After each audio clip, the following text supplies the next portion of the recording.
अब ध्यान से देखना, देखो कोलिजन के दौरान क्या होता है, नॉर्मल रिएक्शन कोलिजन के दौरान सबसे पहले डिफॉर्मेशन होता है, जब दोनों बॉडीज एक दूसरे को पिचकाती है, फिर उसके बाद वापस अलग होने लग जाती है, तो पहले डिफॉर्मेशन, फिर उसके बाद reformation. Normal reaction force, kinetic energy, potential energy, कौन बढ़ता है, कौन घटता है, कौन किस में कन्वर्ट होता है, ये बातें मैंने आपको बता दी। मैक्सिमम डिफॉर्मेशन के केस में क्या होता है, इसके बाद रिफॉर्मेशन में क्या होता है, ठीक है ना। और रिफॉर्मेशन कितना हुआ, इसके बेसिस पे जो अपनी टक्कर है उसको अपन तीन टाइप में डिवाइड कर सकते हैं स्टूडेंट्स, ठीक है ना। तो चलिए स्टूडेंट्स अपन स्टार्ट करते हैं लाइन ऑफ कोलिजन यानी एलओसी। ये क्या होता है देखिएगा, जैसे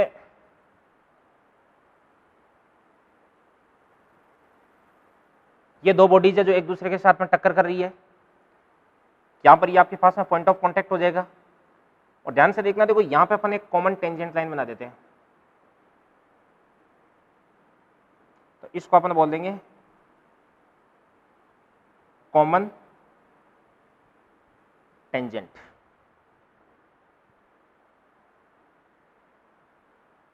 ये अपना कॉमन टेंजेंट बन चुका है। और ध्यान से देखना, तो ये जो कॉमन टेंजेंट है, इस कॉमन टेंजेंट पे अपन इस प्रकार से परपेंडिकुलर ड्रॉ कर देंगे, और इस लाइन को ही अपन क्या बोलते हैं, इसको अपन बोलते हैं लाइन ऑफ कोलिजन बोलते हैं। और ध्यान से देखना, देखो अगर दोनों बॉडीज स्मूथ है, अगर दोनों बॉडीज स्मूथ है, तो ध्यान से देखना, देखो इधर की तरफ ये जो टेंजेंट है, इधर की तरफ जो एफ टी, इस एफ टी की वैल्यू कितनी होती है, 0 होती है। और दोनों बॉडीज एक दूसरे पे जो फोर्स लगाती है वो लाइन ऑफ कोलिजन के अलोंग लगाती है, यानी ये वाली बॉडी तो इस प्रकार से फोर्स इधर लगाएगी और ये वाली बॉडी इस प्रकार से इस पे फोर्स इधर की तरफ लगाएगी। तो इसको अपन बोल सकते हैं फोर्स ऑन 2 ड्यू टू 1, और ये आपके पास हो जाएगा फोर्स ऑन 1 ड्यू टू, यानी दोनों बॉडीज पे जो फोर्स लगता है एक दूसरे के कारण वो कौन सी लाइन के अलोंग लगता है, लाइन ऑफ कोलिजन के अलोंग, ठीक है ना। ये अपनी बात कब करना है, जब दोनों बॉडीज की सरफेस बिल्कुल एकदम स्मूथ है, ठीक है ना। अब ध्यान से देखो, एक चीज अपन डिस्कस करते हैं यहाँ पे,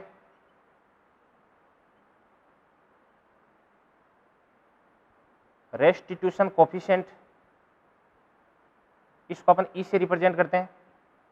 किसी भी कोलिजन के लिए इंपॉर्टेंट चीज है ये, यहाँ पे आपके पास में ये बॉडी, इसको अपन बोल देंगे 1, इसको अपन बोलेंगे 2, ये 1, इसको अपन बोलेंगे 2।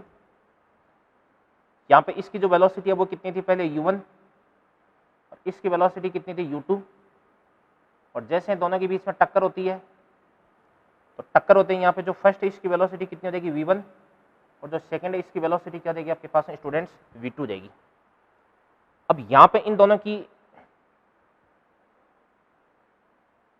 अप्रोचिंग, और यहाँ पे इन दोनों के बीच क्या हो रहा है, सेपरेशन हो रहा है। तो यहां पे ध्यान से देखना, देखो ई इक्वल्स टू क्या होता है, e equals to the relative velocity of separation upon relative velocity of approaching. तो अपन इसको लिख सकते हैं relative velocity of separation upon relative velocity of approach, यानी इसको अपन लिख सकते हैं students e equals to v2 minus v1 upon क्या देगा आपके पास में u1 माइनस u2। यहां पे जो बॉडी सेकंड है वो 1 से दूर जा रही है, तो रिलेटिव वेलोसिटी को अपन लिख सकते हैं v2 माइनस v1, और यहाँ पे जो 1 है वो 2 के पास में आ रही है, तो इसको अपन लिख सकते हैं u1 माइनस u2 देगा। अब ध्यान से देखना, देखो स्टूडेंट्स इसकी ई की वैल्यू 0 से बड़ी या बराबर होती है, और 1 के बराबर या इससे क्या होती है, छोटी होती है, यानी इसकी जो वैल्यू 0 से लेकर के 1 के बीच में कुछ भी हो सकती है। ओके, अब इसके बाद में अपन बात करते हैं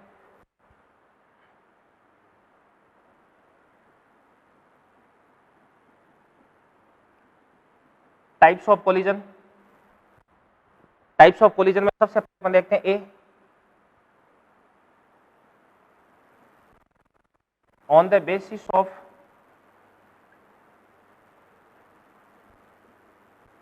कंजर्वेशन ऑफ एनर्जी।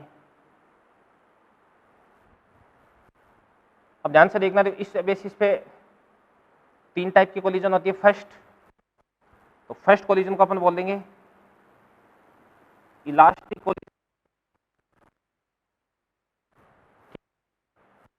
अब कोई भी टाइप की कोलिजन होती है उसके अंदर जो मोमेंटम है वो हमेशा कंजर्व रहता है। अब मोमेंटम कंजर्व क्यों रहता है? क्योंकि सिस्टम पे किसी प्रकार का कोई एक्सटर्नल फोर्स नहीं लग रहा है। यहाँ पे जो फर्स्ट बॉडी है इस पे सेकंड बॉडी और सेकंड बॉडी पे फर्स्ट बॉडी है वो फोर्स अप्लाई करती है। यानी दोनों बॉडी जब एक दूसरे पे फोर्स अप्लाई करती है सिस्टम पे किसी प्रकार का बाहर से कोई फोर्स नहीं लगता है। इस कारण से जो सिस्टम है इसका लीनियर मोमेंटम है वो हमेशा क्या रहता है स्टूडेंट्स? कंजर्व रहता है। तो देख सकते हैं इसके अंदर जो लीनियर मोमेंटम पी है वो क्या होता है? कांस्टेंट। इसका मतलब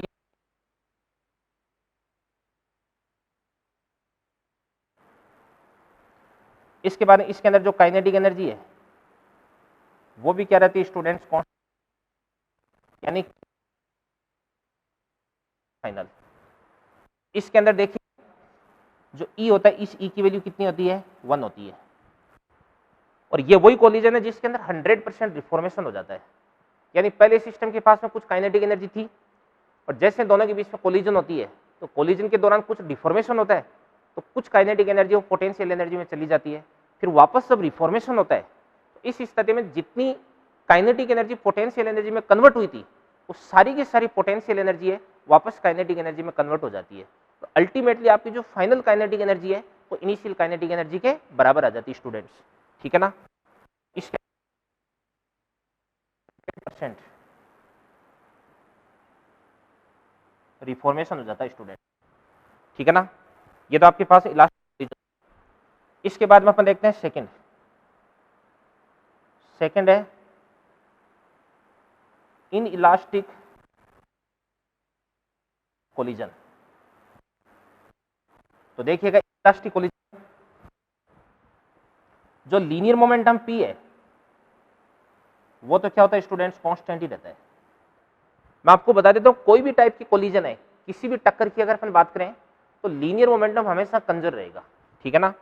इस बाद में जो काइनेटिक एनर्जी है वो कांस्टेंट नहीं होती, नॉट कांस्टेंट। और स्टूडेंट्स इसके लिए जो बड़ी से क्या होती है? छोटी होती है। और इसके अंदर जो रिफॉर्मेशन होता है वो 100% से कम होता है। ठीक है ना? यानी ये एक जनरल कोलिजन होती है जो डेली लाइफ में अपन देखते हैं। ठीक है ना? एक्चुअली जो परफेक्ट इलास्टिक कोलिजन है वो रियल लाइफ में देखना मुश्किल होता है। ठीक है ना? प्रैक्टिकल लाइफ में अपने को ये देखने को नहीं मिलती कहीं पर भी। करते हैं थर्ड टाइप की कोलिजन होती है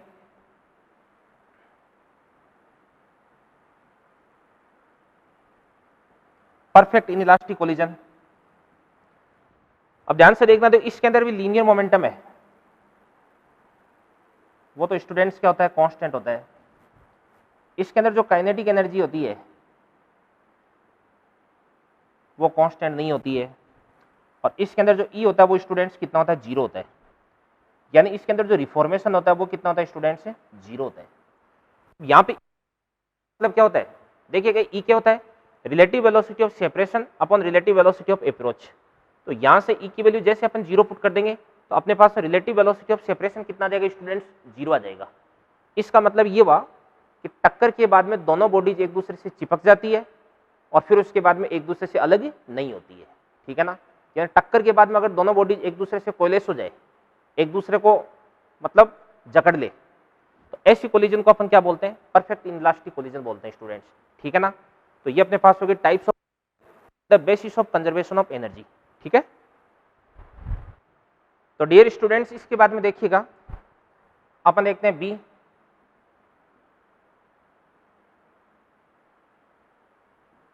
on the basis of direction of motion. एक तो होती है आपके पास में first head on collision. Students head on collision क्या होती है? इसको अपन बोलते हैं 1D कोलिजन।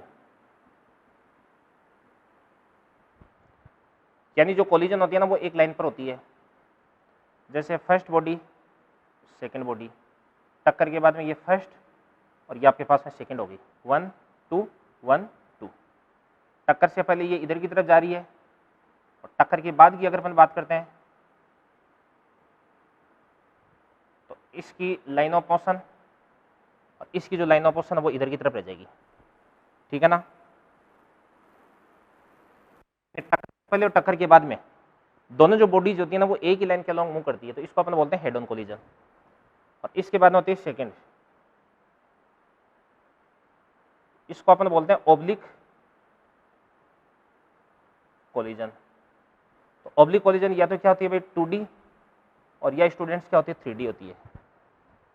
2D और या क्या होती है 3D होती है। जैसे मान के चलेगा फर्स्ट बॉडी है वो यूं आती है, और इसके बाद में सेकंड बॉडी है वो इस प्रकार से यूं आती है और टकराती है, और टक्कर के बाद में ध्यान से देखना तो एक तो इस प्रकार से यूं चली जाती है, और टक्कर के बाद एक इस प्रकार से यूं चली जाती है। तो इस प्रकार की कोलिजन को अपन क्या बोलते हैं स्टूडेंट्स, ऑब्लिक कोलिजन बोलते हैं। यानी यहाँ पे जो कोलिजन है वो एक लाइन के अलॉन्ग नहीं होती है, ठीक है। इसके बाद में अपन आगे डिस्कस करते हैं। सबसे पहले अपन डिस्कस करते हैं हेड ऑन इलास्टिक कोलिजन। तो चलो देखते हैं अपन हेड ऑन इलास्टिक कोलिजन क्या होती है।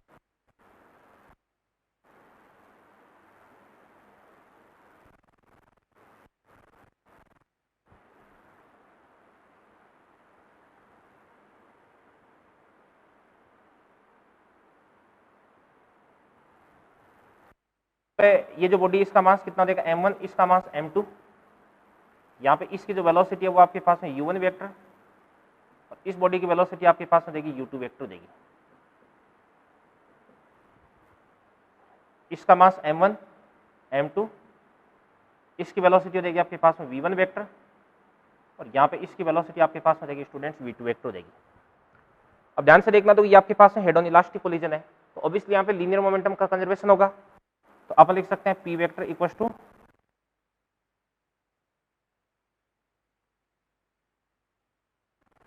p इनिशियल इक्वल टू क्या होता है आपके पास में p फाइनल होता है।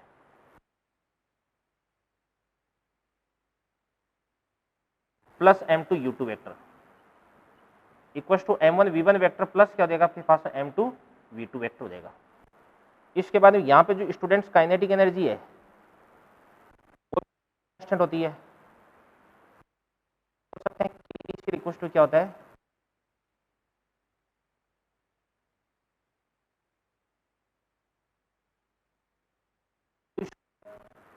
Equal to half m1 v1 square plus क्या देगा आपके पास हाफ m2 v2 स्क्वायर देगा। और ध्यान से देखना तो यहाँ पे जो initial kinetic energy final kinetic energy है वो बराबर है। इसका मतलब ये हुआ कि यहाँ पे किसी प्रकार का एनर्जी लॉस नहीं होता है, तो इसको अपन लिख सकते हैं डेल्टा के इक्वल टू क्या होता है के इनिशियल माइनस के फाइनल इक्वल टू कितना हो जाएगा 0, और यहाँ पे जो रेस्टिट्यूशन कोफिशिएंट ई है इसकी वैल्यू भी कितनी हो जाएगी आपके पास में 1 हो जाएगी। ये सारी की सारी बातें अपन स्टूडेंट्स पहले डिस्कस कर चुके हैं, ठीक है ना। अब ध्यान से देखना, देखो अब यहाँ पे अगर अपन इस वाली इक्वेशन और इस वाली इक्वेशन को अगर अपन सोल्व करते हैं तो अपने पास में यहाँ पे दो फॉर्मूले मिलते हैं जो कि मैं यहाँ पे लिख रहा हूँ, देखिएगा।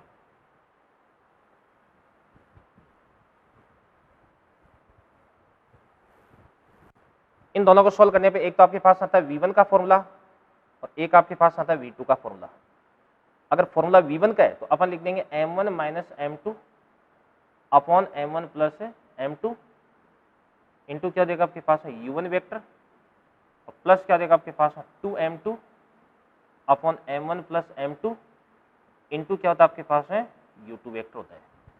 और इसी प्रकार से अगर अपन v2 की बात करते हैं तो स्टूडेंट्स v1 के केस में m1 माइनस m2 था, तो यहाँ पे हो जाएगा आपके पास m2 minus m1 upon m1 plus m2 into u2 vector plus क्या देगा आपके पास में 2m1 upon m1 plus m2 into क्या देगा आपके पास में u1 वेक्टर हो जाएगा स्टूडेंट्स, ठीक है ना। तो ये आपके पास में दोनों की फाइनल वेलोसिटी के फॉर्मूले आ चुके हैं, ओके। इसके बाद में चलो अपन एक केस देखते हैं कि इफ m1 इक्वल टू क्या देगा आपके पास m2। अगर m1 और m2 की वैल्यू अपन बराबर पुट कर देते हैं तो क्या बनता है, देखिएगा यहाँ पे m minus m cancel out हो जाएगा, तो ये वाली तो टर्म पूरी की पूरी कैंसिल आउट हो जाएगी, 0 आ जाएगी। फिर उसके बाद 2m अपॉन 2m, तो यहाँ से आपके पास में v1 इक्वल टू क्या देगा आपके पास में u2 वेक्टर। और यहाँ पे ध्यान से देखना, देखो m माइनस एम 0 हो गया, तो 2m अपॉन 2m ये कट गया, तो यहाँ से आपके पास में v2 वेक्टर इक्वल टू क्या देगा आपके पास में u1 वेक्टर देगा। तो इससे आप क्या समझे कि फर्स्ट बॉडी की फाइनल वेलोसिटी वही होगी जो सेकंड की इनिशियल थी, और सेकंड बॉडी की फाइनल वेलोसिटी वही होगी जो फर्स्ट की इनिशियल थी। यानी यहाँ पे जो दोनों बॉडीज है, उन दोनों बॉडीज की वेलोसिटी एक दूसरे के साथ में इंटरचेंज हो जाती है। यानी जो फर्स्ट की थी वो सेकंड की बन जाती है, और जो सेकंड की थी वो किसकी बन जाती है, फर्स्ट की बन जाती है। यानी अपन लिख सकते हैं इस प्रकार से, वेलोसिटी इंटरचेंज हो जाती है। तो वेलोसिटी इंटरचेंज कब होती है? Perfect head on elastic collision के केस में, जब दोनों बॉडीज का मास है वो क्या होता है स्टूडेंट्स, सेम होता है। ठीक है ना, ये अपने पास में केस बन चुका है। इसी प्रकार से अपन आगे डिस्कस करते हैं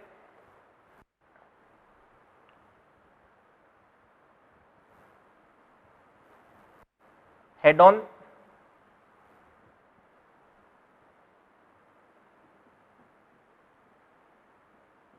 इन इलास्टिक कोलिजन। तो ध्यान से देखना, देखो यहाँ पे आपके पास में ये फर्स्ट बॉडी सेकंड बॉडी दोनों एक दूसरे के साथ में टक्कर करती है। फिर उसके बाद में ये आपके पास में फर्स्ट, ये आपके पास में सेकंड, और इनकी वेलोसिटी यहाँ पे लिखी हुई है। मैंने आपको बता रखा कि कोई भी कोलिजन होती है उसके अंदर लीनियर मोमेंटम कंजर्व रहता है, तो ये वाला फॉर्मूला तो एज इट इज रहेगा। बट ध्यान से देखो, यहाँ पे जो काइनेटिक एनर्जी वो कांस्टेंट है, नहीं होती, काइनेटिक एनर्जी से ज्यादा होती है स्टूडेंट्स। ठीक है ना, अपन क्या करें,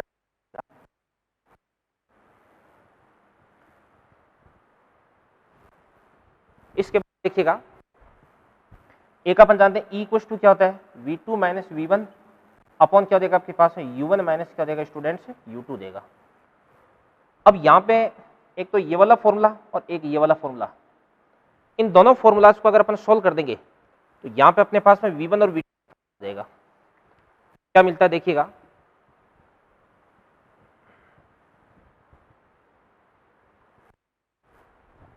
इन दोनों को सोल्व करने पर एक तो अपने पास में देगा v1 का फॉर्मूला और एक अपने पास में देगा v2 का फॉर्मूला।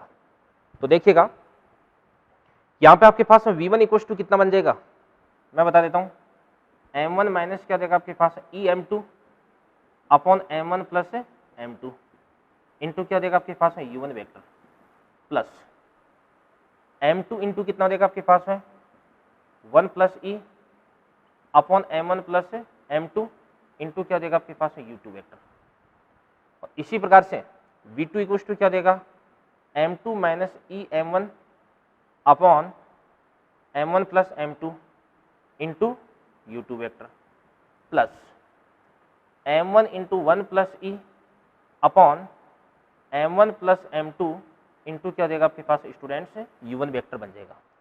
ये इनको सोल्व करने से आता है, और डायरेक्टली ये फॉर्मूले आपको ध्यान में रखने हैं भाई।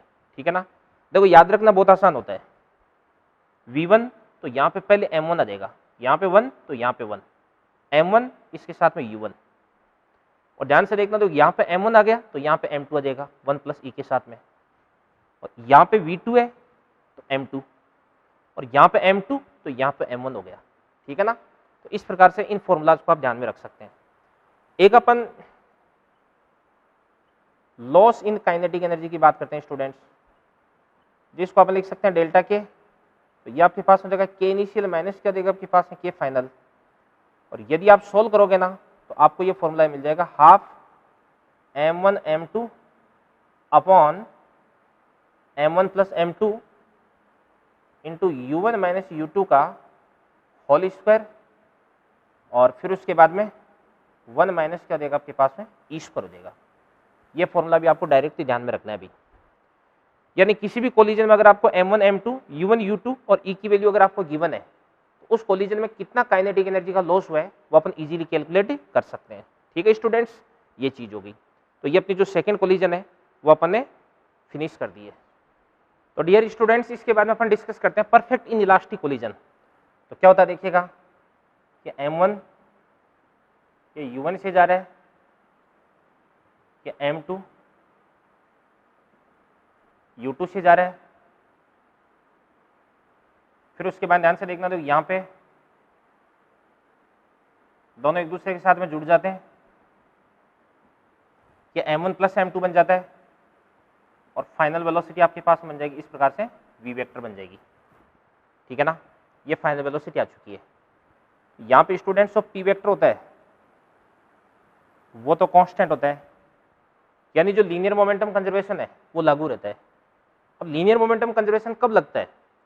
जब किसी भी प्रकार का सिस्टम पे एक्सटर्नल फोर्स नहीं हो, 1 2 पे और 2 1 पे फोर्स लगाता है, यानी इस सिस्टम पे बाहर से कोई फोर्स नहीं लगता है, ठीक है ना।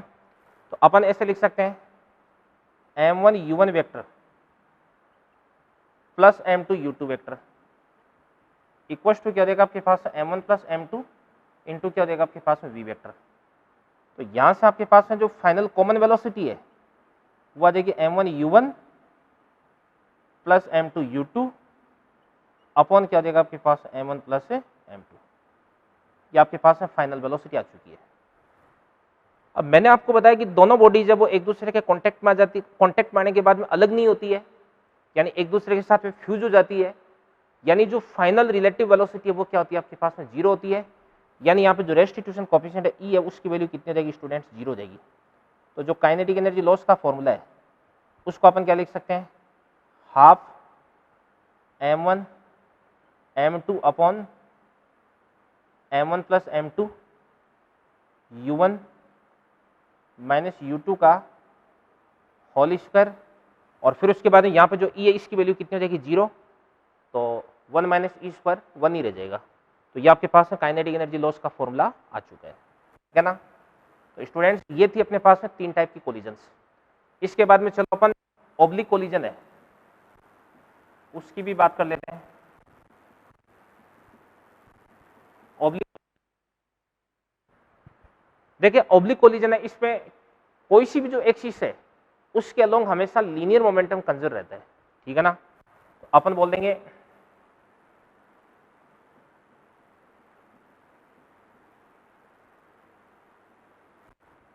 Linear momentum remains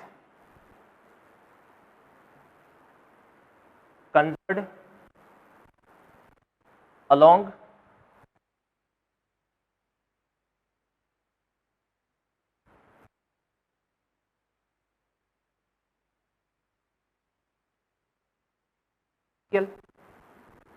equal to क्या देगा आपके पास पी एक्स फाइनल।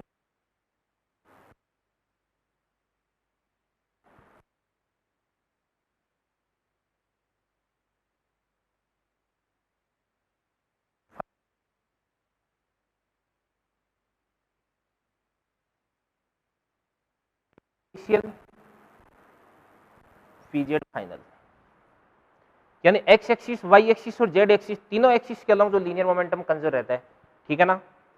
अब ध्यान से देखना, देखो अगर आपकी जो कोलिजन है, अगर जो कोलिजन है वो स्टूडेंट्स इलास्टिक है तो इस स्थिति में काइनेटिक एनर्जी भी कंजर्व रहेगी। अपन बात करते हैं इफ कोलिजन इज इलास्टिक, तो आपके पास में काइनेटिक एनर्जी वो भी क्या रहती है? कांस्टेंट रहती है, यानी के इनिशियल इक्वल टू क्या देगा आपके पास में? के फाइनल हो जाएगा, ठीक है ना। और एक अपन ध्यान से देखिएगा, यहाँ पे जो रेस्टिट्यूशन कोएफिशिएंट है इसका फॉर्मूला है, इसके अंदर आपके पास u1 u2 और v1 v2 की वैल्यू अपन जो पुट करेंगे वो जो लाइन ऑफ कोलिजन है ना, जो लाइन ऑफ इंपैक्ट है उसके अलोंग जो वेलोसिटी जाती है वो अपन पुट करते हैं स्टूडेंट्स, ठीक है ना। तो बात करते हैं apply formula of E along line of collision. अब इस बात का क्या मतलब निकलता है ये अपन क्वेश्चन के माध्यम से समझेंगे बात को। तो ध्यान से देखना, देखो linear momentum remains conserved along each axis, यानी एक्स एक्सिस के अलोंग, वाई के अलोंग और जेड एक्सिस के अलोंग, तीनों एक्सिस के अलोंग इनिशियल मोमेंटम और फाइनल मोमेंटम क्या होता है स्टूडेंट्स? बराबर होता है। बट काइनेटिक एनर्जी का कंजर्वेशन केवल तभी लागू होगा जब आपकी कोलिजन है वो कैसी हो? इलास्टिक हो, ठीक है ना।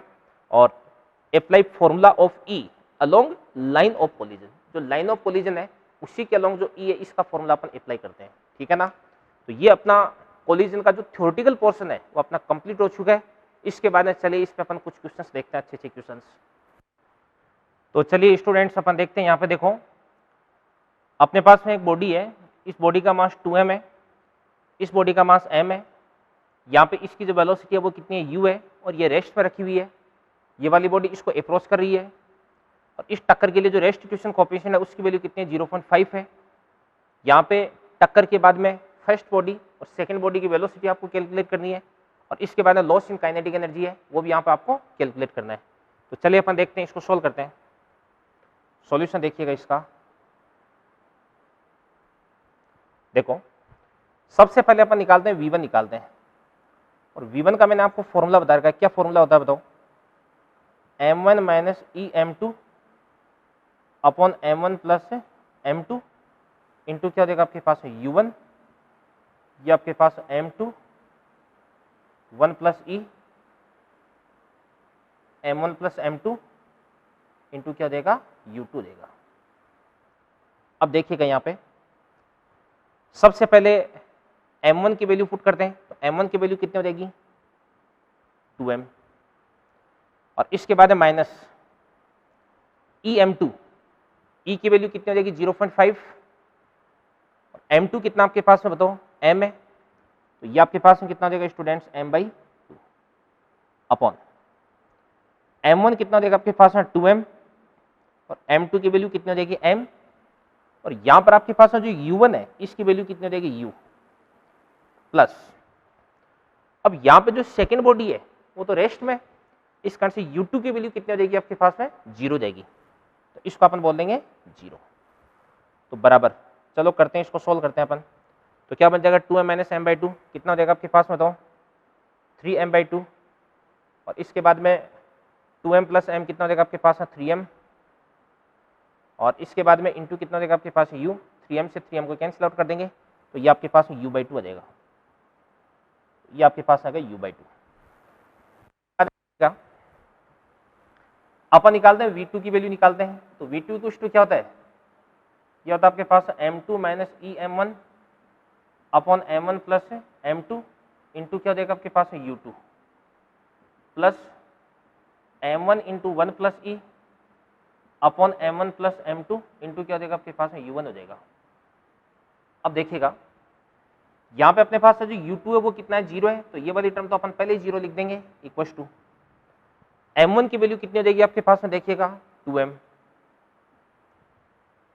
m1 की वैल्यू 2m अपने पुट कर दी है, 1 प्लस ई की वैल्यू कितनी हो जाएगी आपके पास में 0.5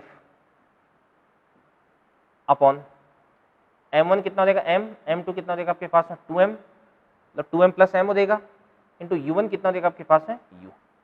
तो चलिए इसको करते हैं अपन स्टार्ट, 1 प्लस 0.5 1.5 इंटू 2m, तो ये आपके पास में कितना हो जाएगा 3m अपॉन ये आपके पास में 3m इंटू कितना देगा u, तो आपके पास में फाइनल आंसर क्या देगा स्टूडेंट्स u आ जाएगा। यानी इसका मतलब ये कि टक्कर के बाद में ये वाली जो बॉडी है उसकी वेलोसिटी तो घट करके कितनी हो जाएगी u/2 हो जाएगी, और इसकी वेलोसिटी 0 से कितनी हो जाएगी यहाँ पे अपने पास में u हो जाएगी, ठीक है ना, ये चीज होगी स्टूडेंट्स। अब अपने को निकालना है यहाँ पे लॉस इन काइनेटिक एनर्जी,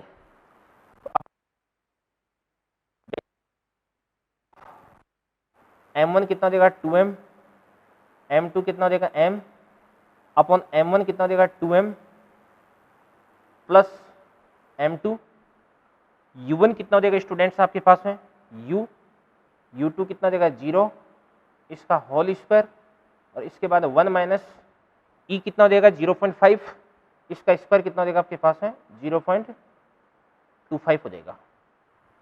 तो चलो करिए इसको सॉल्व, 1/2 2m स्क्वायर अपॉन कितना देगा आपके पास में 3m, तो ये आपके पास में 2m/3 इंटू कितना देगा आपके पास में u स्क्वायर, और यहां पर आपके पास में 1 में से 0.25 को माइनस कर देंगे, कितना देगा 0. या इसको अपन लिख देंगे 0.75, या ये आपके पास आ जाएगा 3/4, तो यहाँ पे 3 कैंसिल आउट बाई 3 और इसके बाद में 2 कैंसिल आउट बाई 2, तो इसको अपन क्या लिख सकते हैं स्टूडेंट्स, mu² बाई 4। ये आपके पास में लॉस इन काइनेटिक एनर्जी आ जाएगी, ठीक है ना। अब यहां पे आपको बोले जाए कि कितने % काइनेटिक एनर्जी है उसका लॉस हो चुका है, तो ये भी अपन निकाल सकते हैं। तो अपन निकाल सकते हैं डेल्टा के % इक्वल टू काइनेटिक एनर्जी का लॉस कितना हुआ है, mu² बाई 4 अपॉन इनिशियली आपके पास काइनेटिक एनर्जी कितनी थी 1/2 इंटू 2m इंटू u², और इसके बाद इसको अपन 100 से मल्टीप्लाई कर देंगे, तो अपने पास में कितने % काइनेटिक एनर्जी का लॉस हुआ है वो भी आ जाएगा स्टूडेंट्स, ठीक है ना। चलिए स्टूडेंट्स देखिएगा, यहाँ पे मैंने आपके लिए बोर्ड पे 2 क्वेश्चंस लिख दिए हैं। सबसे फर्स्ट क्वेश्चन की लैंग्वेज आप समझिएगा, यहाँ पे कोई बॉल है जो कि ग्राउंड से 20 मीटर की हाइट पे रखी हुई है।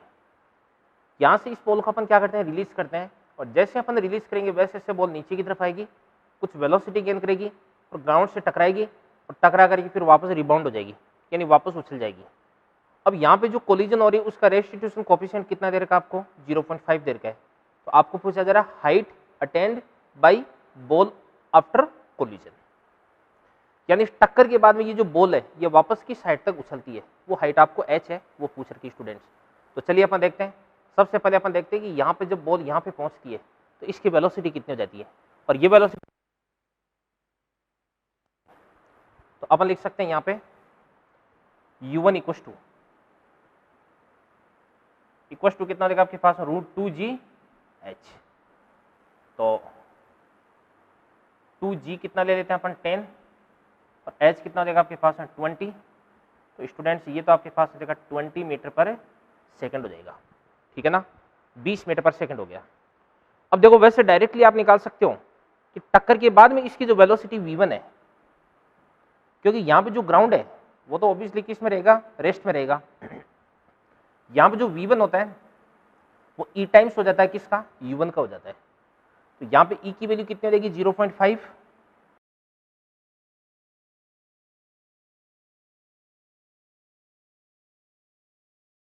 यानी टक्कर के बाद में इसकी जो वेलोसिटी है वो कितनी प्राप्त होगी अपने को, 10 प्राप्त होगी। अब ये मैं कहाँ से लेके आया ये मैं आपको बता देता हूँ। अपन जानते हैं e = क्या होता है आपके पास v2 माइनस क्या होता है v1 अपॉन u1 माइनस क्या होता है आपके पास u2 होता है। अब ध्यान से देखना, देखो यहाँ पे जो v2 हो जाएगी final velocity of A ground, क्योंकि टक्कर किसके साथ में, ग्राउंड के साथ में, तो इसको अपन लिख देंगे 0 माइनस। अब यहाँ पर आपके पास में जो v1 है, ये v1 क्या हो जाएगी बताओ, फाइनल वेलोसिटी ऑफ बॉल, तो इसको अपन मान लेंगे v1 मान लेंगे, ये v1 हो गया, ठीक है ना। इसके बाद u1, अब ध्यान से देखना, देखो यहाँ पे टकराते टाइम इसकी जो वेलोसिटी है वो कितनी हो जाएगी u1, और u1 का साइन है वो कैसा हो जाएगा, नेगेटिव हो जाएगा। तो इसको अपन बोल देंगे माइनस का u1 बोल देंगे, क्योंकि नीचे की तरफ आ रही है बॉल, और माइनस u2 हो जाएगी इनिशियल वेलोसिटी ऑफ ग्राउंड, जो कि कितनी हो जाएगी आपके पास में 0 हो जाएगी। तो इसको अपन बोलेंगे v1 बाई u1। तो यहाँ से आपके पास में v1 इक्वल टू कितना देगा बताओ, e इंटू क्या हो जाएगा स्टूडेंट्स, u1 हो जाएगा। और आगे से आपको ध्यान रखना है कि ग्राउंड के साथ में कोई भी चीज़ अगर टक्कर करती है तो उसकी जो वेलोसिटी है वो e टाइम्स हो जाती है, e गुना हो जाती है, ठीक है ना। अब अपने को ये जो बॉल है मान के इसलिए यहाँ तक पहुँचती है, ठीक है ना, और ये वाली जो हाइट है ये अपने पास में क्या हो जाएगी, h डैश हो जाएगी। तो इसको अपने को निकालना है, h डैश निकालना है। तो h डैश इक्वल टू क्या होता है बताओ, v1² अपॉन क्या देगा आपके पास है 2g हो जाएगा स्टूडेंट्स, क्योंकि आपके पास में फॉर्मूला होता है h इक्वल टू क्या होता है u² अपॉन 2g। अब v1 कितना देगा 10 का स्क्वायर कितना देगा 100 अपॉन ये आपके पास हो जाएगा 20 हो जाएगा। तो इसको अपन बोल देंगे 5 मीटर, ठीक है ना। यानी वापस जो बॉल है वो किस साइड तक रिबाउंड होगी बताओ, 5 मीटर तक रिबाउंड होगी। किसी को कोई दिक्कत है, चलो आगे बढ़ते हैं। अगले क्वेश्चन में ध्यान से देखिएगा, अपने पास कोई एक पेंडुलम टाइप में चीज बना रखी है, और इसको अपन बोलते हैं बैलिस्टिक पेंडुलम। क्या बोलते हैं, बैलिस्टिक पेंडुलम बोलते हैं। यहाँ पे कोई भी जो बुलेट है, इस बुलेट का मास कितना है, स्मॉल एम है, और इस पेंडुलम का मास कितना है, कैपिटल एम है। यहाँ पे इस बुलेट को अपन v वेलोसिटी से फायर करते हैं, और ये जो बुलेट है वो टकरा करके इसके अंदर धंस जाती है, यानी एम्बेडेड हो जाती है, और धंसते ही ऑब्वियसली ये कुछ ना कुछ वेलोसिटी गेन कर लेगा, और फिर उसके बाद इस वेलोसिटी से ये किसी हाइट तक ऊपर चला जाएगा। तो आपको ये जो मैक्सिमम हाइट है ना वो कैलकुलेट करनी है भी, यानी टक्कर के बाद में कितनी मैक्सिमम हाइट है वो गेन कर लेगा। ये अपना क्वेश्चन है स्टूडेंट्स। तो सबसे पहले देखिएगा, अपन देखते हैं, यहाँ पर अपन लगाते हैं कंजर्वेशन ऑफ लीनियर मोमेंटम। तो सॉल्यूशन, तो अपन लिखते हैं by conservation of linear momentum. यहाँ पे इसको अपन क्या लिख सकते हैं, m इंटू वी, इसका मोमेंटम प्लस इसका मोमेंटम कितना हो जाएगा 0। टक्कर के बाद में दोनों का जो मास है वो कितना हो जाएगा capital M plus small m into मान के इसलिए फाइनल वेलोसिटी कितनी हो जाएगी आपके पास में v डैश हो जाएगी।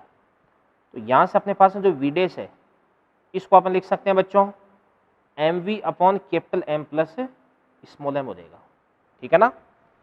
यानी टक्कर के बाद में ये जो पेंडुलम है वो कितनी वेलोसिटी गेन कर लेगा, वो वेलोसिटी अपने पास में आ चुकी है। इसके बाद में देखिएगा, देखो अब अपने को ये वाली हाइट निकालनी है। तो अब टक्कर तो हो चुकी है, अब तो कोई इसके अंदर एनर्जी लॉस होने से रहा। अब जैसे जैसे ऊपर की तरफ जाएगा तो वैसे वैसे इसकी काइनेटिक एनर्जी वो पोटेंशियल एनर्जी में कन्वर्ट हो जाएगी और मैक्सिमम हाइट पे इसकी जो काइनेटिक एनर्जी वो 0 हो जाएगी और सारी की सारी काइनेटिक एनर्जी पोटेंशियल एनर्जी में चली जाएगी। तो फिर उसके बाद अपन देखते हैं बाई एनर्जी कंजर्वेशन।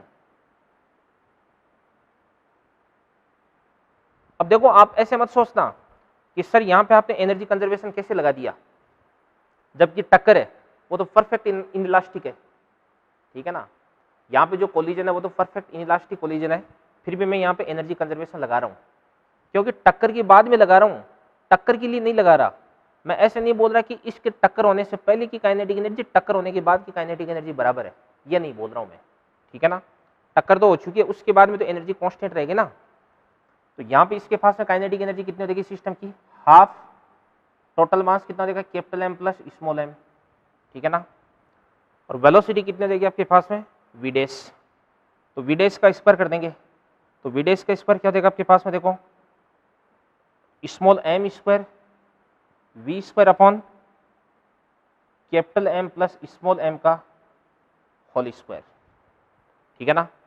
ये काइनेटिक एनर्जी होगी। और ध्यान से देखना, देखो यही जो काइनेटिक एनर्जी है वो यहाँ पे इसकी पोटेंशियल एनर्जी में आ जाएगी। तो पोटेंशियल एनर्जी कितने देगी आपके पास में capital M plus small m into G into क्या देगा आपके पास में h हो जाएगा। चलो कुछ कैलकुलेशंस है वो अपन इसके अंदर कर लेते हैं। सबसे पहले ये अपने पास में जो m प्लस m है इसको अपन m प्लस m से कैंसिल आउट कर देते हैं और इसके बाद में h की वैल्यू निकाल लेते हैं। तो यहाँ से आपके पास h इक्वल टू क्या हो जाएगा स्टूडेंट्स, देखिएगा m square v square upon क्या देगा आपके पास में 2 और इसके बाद इसको अपन बोलेंगे capital M plus small m का होल स्क्वायर इंटू कितना देगा आपके पास में g। ये आपके पास h की वैल्यू आ जाएगी, ठीक है ना। देख लो कोई कैलकुलेशन मिस्टेक तो नहीं है ना कहीं पर भी। h equals to m square v square upon 2 capital M plus small m का होल स्क्वायर इंटू g, बिल्कुल सही है। तो ये अपने दो क्वेश्चंस बहुत अच्छे अच्छे क्वेश्चंस हैं वो अपन ने कर लिए यहाँ पे, ठीक है। चलो देखिए स्टूडेंट्स, यहाँ पे फिर से मैंने आपके लिए 2 क्वेश्चंस लिख दिए बोर्ड पे। देखिएगा यहाँ पे ये कोई भी बॉल है और ये बॉल है कि v वेलोसिटी से नॉर्मल डायरेक्शन के साथ में या परपेंडिकुलर लाइन के साथ में थीटा एंगल बनाते हुए यहाँ पे टक्कर करती है। और यहाँ पे इस टक्कर का जो रेस्टिट्यूशन कोफिशिएंट है वो कितना स्टूडेंट्स e है। टक्कर के बाद में ध्यान से देखना, देखो यहाँ पे थीटा डैश एंगल पे ये v डैश वेलोसिटी से जाती है। तो आपको relation between theta and theta dash find out करना भी, ठीक है ना। तो चलो अपन देखते हैं। देखिएगा यहाँ पे इसकी वेलोसिटी को अपन 2 कंपोनेंट्स में रिजोल्व कर देंगे। इसकी वेलोसिटी का एक तो कंपोनेंट आ जाएगा ये, एक इस प्रकार से कंपोनेंट आ जाएगा ये वाला एंगल अगर थीटा तो ये भी कितना देगा आपके पास है थीटा। तो यहाँ पे इसको अपन क्या बोल देंगे बताओ, इसको अपन बोलेंगे v cos थीटा, इसको अपन क्या बोल देंगे बताओ स्टूडेंट्स v sin थीटा। इसी प्रकार से इसको भी अपन कंपोनेंट्स में रिजोल्व कर देंगे। ये अपने पास है थीटा डैश, तो इसको भी अपन बोल देंगे थीटा डैश। ये आपके पास में क्या देगा v dash cos theta dash और ये आपके पास में देगा v dash sin theta dash हो जाएगा। अब देखिएगा ध्यान से, देखो यहाँ पे मैंने आपको बता रखा है कि जो ग्राउंड जो सरफेस है इस सरफेस के पैरेलल वेलोसिटी के कंपोनेंट में कोई चेंज नहीं आएगा, क्योंकि जैसे बॉल यहाँ पे आएगी तो ये जो ग्राउंड है ये इस पे इस प्रकार से नॉर्मल डायरेक्शन इधर की तरफ यूं फोर्स अप्लाई करेगा, यानी इधर की तरफ कोई भी फोर्स नहीं लग रहा है, इस कारण से वेलोसिटी का ये वाला कंपोनेंट चेंज नहीं होगा। तो अपन बोल सकते हैं, ध्यान से देखना, देखो वेलोसिटी का ये वाला कंपोनेंट कितना हो जाएगा, v dash sine theta dash equal to, और वेलोसिटी का पहले पैरेलल वाला कंपोनेंट क्या हो जाएगा बताओ, वी साइन थीटा। और ध्यान से देखना, देखो जो परपेंडिकुलर कंपोनेंट होता है सरफेस के वो ई टाइम्स हो जाता है। जैसे अपन ने अभी थोड़ी देर पहले वो बॉल वाला क्वेश्चन किया था ना कि बॉल की टक्कर के बाद में जो वेलोसिटी है वो ई टाइम्स हो जाती है, ठीक है ना। तो यहां पे अपन लिख सकते हैं v dash cos theta equal to e times of v cos theta. इसके बाद इन दोनों को अपन एक दूसरे से डिवाइड कर देंगे तो क्या मिलता है अपने को, देखिएगा ध्यान से देखो, वी डैश से वी डैश कैंसिल आउट हो जाएगा, sign theta dash by cos theta dash क्या हो जाएगा स्टूडेंट्स आपके पास में, टेन थीटा डैश। और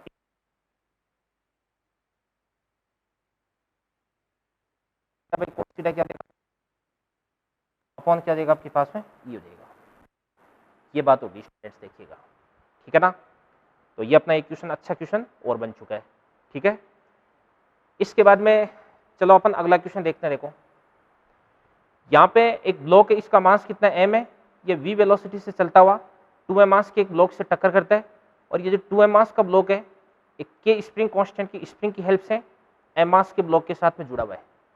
और ऐसा बोला जा रहा है if collision between m and 2m is elastic then find maximum compression in spring, ठीक है ना। तो आपको स्प्रिंग के अंदर जो मैक्सिमम कंप्रेशन है, कितना कंप्रेशन हो रहा है मैक्सिमम, वो आपको कैलकुलेट करना है। यहाँ पे कुछ एक दो मैं आपको नई बातें बताऊंगा, वो बातें आपको ध्यान में रखनी है। तो सबसे पहले स्टूडेंट्स देखिएगा, इसको अपन बोल देते हैं फर्स्ट और इसको अपन बोल देते हैं सेकंड। टक्कर के बाद में इसकी वेलोसिटी से अपने को कोई मतलब नहीं है, टक्कर के बाद में इसकी वेलोसिटी क्या हो जाएगी ये अपने को निकालनी है। तो इसको अपन बोल सकते हैं वेलोसिटी ऑफ 2। तो चलो यहाँ पे अपन कैलकुलेट कर देते हैं इसको अपन, ये आपके पास में देखो v2।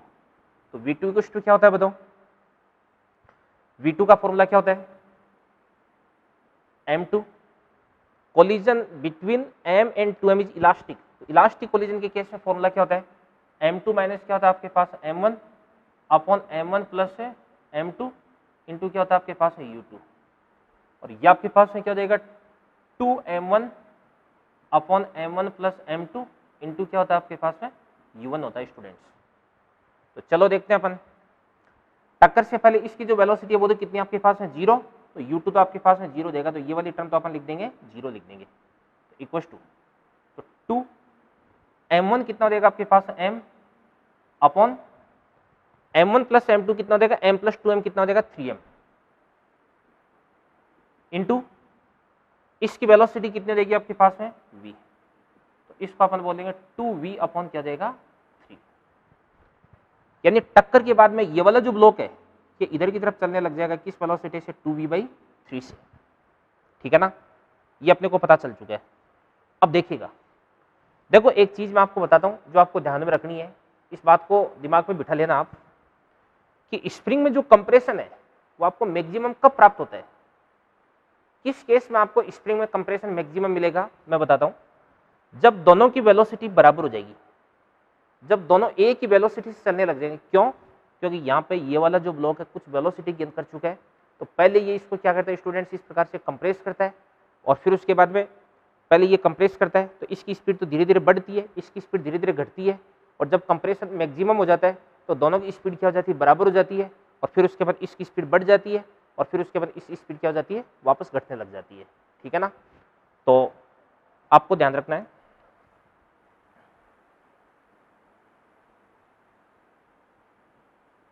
Compression in spring is maximum when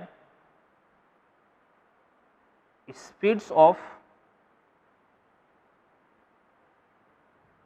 2m and m are same। ये बात आपको ध्यान में रखनी है भाई। अब मान के चलेगा ये जो सेम स्पीड है वो कितनी हो जाती है v डैश हो जाती है, कितनी हो जाती है v डैश। तो अपन लगाते हैं conservation of linear momentum law. क्यों, क्योंकि यहाँ पे ये वाला जो ब्लॉक है इस पे फोर्स लगा रहा है और ये वाला ब्लॉक इस पे फोर्स लगा रहा है, इन दोनों पे म्यूचुअली फोर्स लग रहा है, बाहर से कोई फोर्स नहीं आ रहा, ठीक है ना। तो अपन लिखते हैं by conservation of linear momentum, by conservation of linear momentum. तो लिखो ये 2m है, इसकी पहले वेलोसिटी कितनी हो जाएगी बताओ 2v/3। ये जो m है इसकी वेलोसिटी कितनी हो जाएगी 0। मैक्सिमम कंप्रेशन होगा तो इसकी वेलोसिटी भी कितनी हो जाएगी v डैश, और इसकी भी कितनी हो जाएगी v डैश हो जाएगी। तो 2m + m कितना हो जाएगा आपके पास में 3m इंटू v डैश हो गया। अब यहाँ पे इस m से अपन m को कैंसिल आउट कर सकते हैं, तो यहाँ से आपके पास में v डैश इक्वल टू कितना देगा स्टूडेंट्स, देखिएगा v डैश, बताओ v डैश क्या देगा, 2 × 2 कितना देगा 4, 3 × 3 कितना देगा 9, तो 4v/9।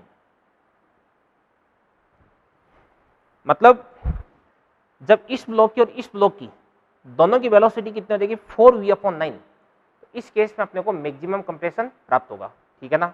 अब ध्यान से देखना, देखो यहाँ पे स्प्रिंग में जब कंप्रेशन होगा तो स्प्रिंग के अंदर पोटेंशियल एनर्जी आ जाएगी, और ये पोटेंशियल एनर्जी कहाँ से आ रही है, काइनेटिक एनर्जी से। किसी प्रकार का यहाँ पे एनर्जी लॉस तो होने से रहा, तो अपन क्या लिख सकते हैं कि loss in kinetic energy equals to potential energy. तो अपन लिख सकते हैं potential energy of spring equals to loss in kinetic energy. तो पोटेंशियल एनर्जी ऑफ स्प्रिंग कितना देगा, हाफ के xm का square equals to loss in kinetic energy. अब ध्यान से देखना, देखो स्टार्टिंग में इसकी काइनेटिक एनर्जी कितनी थी, ये थी आपके पास 1/2 इंटू 2m इंटू इसकी स्पीड कितनी थी 2v/3, तो इसको अपन क्या लिख सकते हैं 4v²/9।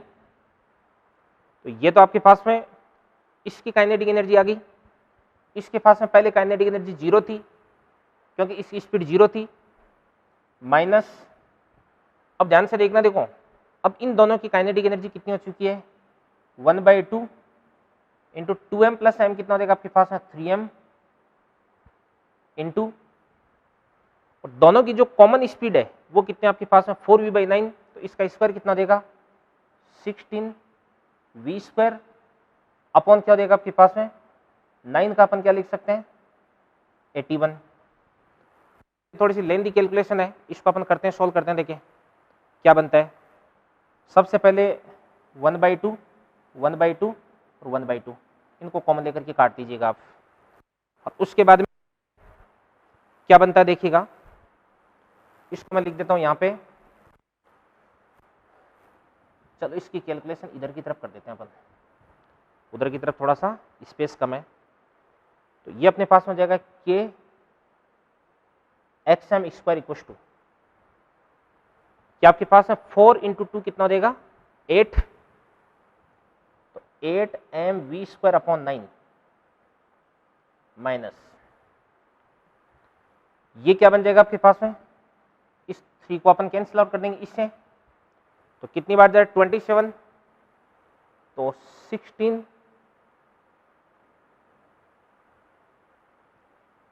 mv² अपॉन 27 आ जाएगा।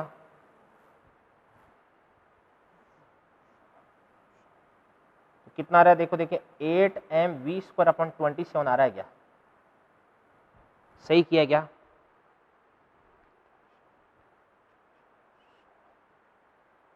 सही लग रहा है बिल्कुल, ठीक है।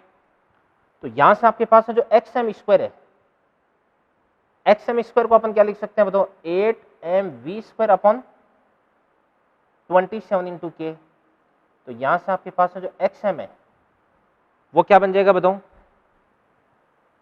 8mv²/27 के का रूट बन जाएगा।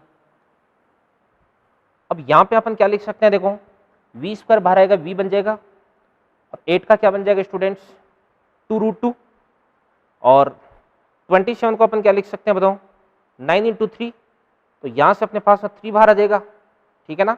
वैसे यही फाइनल आंसर है, इसको अगर आप सिंप्लीफाई करना चाहो तो कर सकते हो, अदरवाइज कोई जरूरत नहीं है, ठीक है ना। तो देखिए मैंने आपको यहाँ पे आपको क्या बताया, सबसे पहले इन दोनों के बीच में कोलिजन होती है, और कोलिजन कौन सी, इलास्टिक कोलिजन। तो इलास्टिक कोलिजन के बाद में इसको कितने वेलोसिटी मिलती है, वो वेलोसिटी मैंने कैलकुलेट कर ली वहां से 2v/3। अब कोलिजन को छोड़ो बस, अब तो आप इस पूरे सिस्टम पे आ जाओ, इस सिस्टम पे। अब ध्यान से देखना, इसके पास में वेलोसिटी आ चुकी है, तो ये क्या करेगा, स्प्रिंग को कंप्रेस करेगा, तो कंप्रेशन की वजह से स्प्रिंग में फोर्स जनरेट होगा। ये फोर्स इस वाले ब्लॉक को तो इधर की तरफ और ये इस वाले ब्लॉक को इधर की तरफ धकेलेगा, यानी इसका क्या होगा बताओ, रिटार्डेशन, और उसका क्या होगा, एक्सेलरेशन होगा। तो इसकी वेलोसिटी तो घटेगी और इसकी वेलोसिटी बढ़ेगी, और कुछ देर बाद में जब दोनों की वेलोसिटी बराबर हो जाती है तो इस केस में अपने को स्प्रिंग में कंप्रेशन मैक्सिमम देखने को मिलता है, और ये मैंने आपको बता दिया है। और मैक्सिमम कंप्रेशन की स्थिति में इस स्प्रिंग की जो पोटेंशियल एनर्जी है वो दोनों ब्लॉक्स ने जितना काइनेटिक एनर्जी में लॉस किया है उसके बराबर मैंने कर दी, और मेरे पास में फाइनल आंसर आ चुका है। तो उम्मीद करता हूँ ये दोनों क्वेश्चंस आपके अच्छे से समझ में आ गए होंगे। कोलिजन के काफी अच्छे क्वेश्चंस ये दोनों।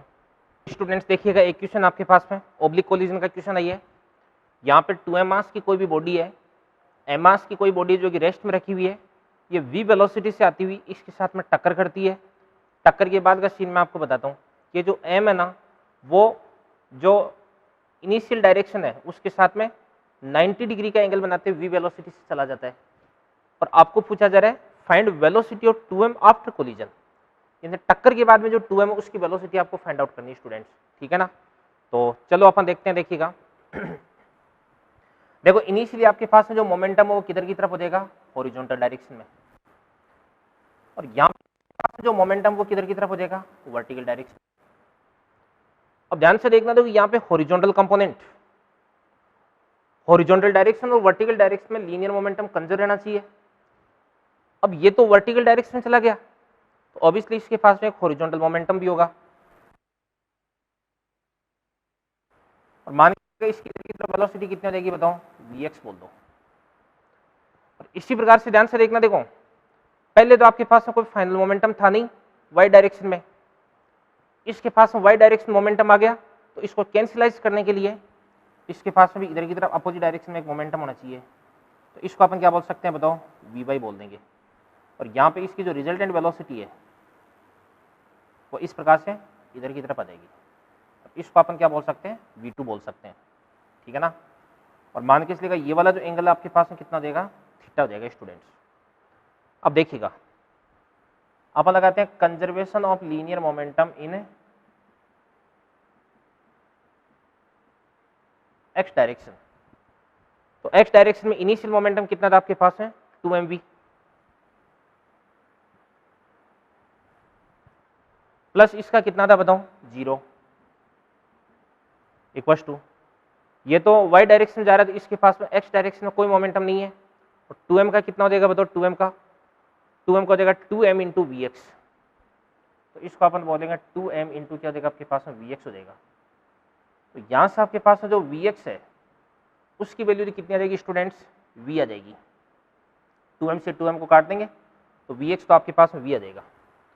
इसके बाद में देखिएगा, यहाँ पे अपन लगाते हैं conservation of linear momentum in y direction. तो यहाँ पे अपन लगाते हैं conservation of linear momentum in y direction. तो y डायरेक्शन में देखिएगा, यहाँ पे इनिशियली कोई मोमेंटम था नहीं, तो इनिशियल मोमेंटम कितना था स्टूडेंट्स, 0। फाइनली अगर अपन बात करते हैं तो इसका कितना हो जाएगा बताओ, mv, पॉजिटिव डायरेक्शन में, और इसका कितना हो जाएगा बताओ, -2m vy, नेगेटिव डायरेक्शन में। तो ये आपके पास हो जाएगा माइनस का 2m vy, ये नेगेटिव डायरेक्शन में आ जाएगा स्टूडेंट्स। अब यहाँ पे देखिएगा, इसको अपन क्या लिख सकते हैं, 2m vy equals to mv हो जाएगा। तो यहाँ से आपके पास में जो vy है वो कितना हो जाएगा, v/2 देगा। अगर आपको v निकालना है, v2 निकालना है, तो ये आपके पास हो जाएगा vx square plus vy square का रूट हो जाएगा। तो vx कितना देगा, v, तो v स्क्वायर प्लस क्या देगा आपके पास में v स्क्वायर बाई 4, तो कितना देगा आपके पास में 5 v स्क्वायर बाई 4 का रूट, तो ये कितना देगा आपके पास में √5 v/2। ये आपके पास इसकी फाइनल वेलोसिटी आ जाएगी। और अगर आपको ये वाला एंगल पता करना है tan थीटा, तो अपन लिख सकते हैं tan theta equals to vy upon क्या देगा आपके पास में Vx हो जाएगा। तो यहाँ से V बाई कितना देगा V/2, ये आपके पास में 1/2, तो थीटा इक्वल्स टू कितना देगा स्टूडेंट tan इनवर्स 1/2 देगा। ठीक है ना। तो इसी के साथ में अपना जो कोलिजन है वो फिनिश होता है स्टूडेंट्स। ठीक है ना, ये अपना कोलिजन था, टक्कर जिसको अपन बोलते हैं। तो इसके अंदर मैंने क्या क्या बातें आपको बताई, उन सारी की सारी बातों को आप अच्छे से सुने, समझें, उनको रिवाइज करें, उनके शॉर्ट नोट्स आप बनाएं। उसके बाद में जो आपको एक्सरसाइज दे रखी है उस एक्सरसाइज को आप सोल्व करें। ठीक है ना। Thank you very much. इसके बाद में अगला लेक्चर मतलब अपनी जो सेकेंड यूनिट है वो कंप्लीट हो चुकी है। इसके बाद में आपका टेस्ट होगा, कोई नीट पैटर्न पे 45 क्वेश्चंस होंगे ईच सब्जेक्ट के, और उसके बाद थर्ड यूनिट अपन स्टार्ट करेंगे अगले लेक्चर पे। Thank you.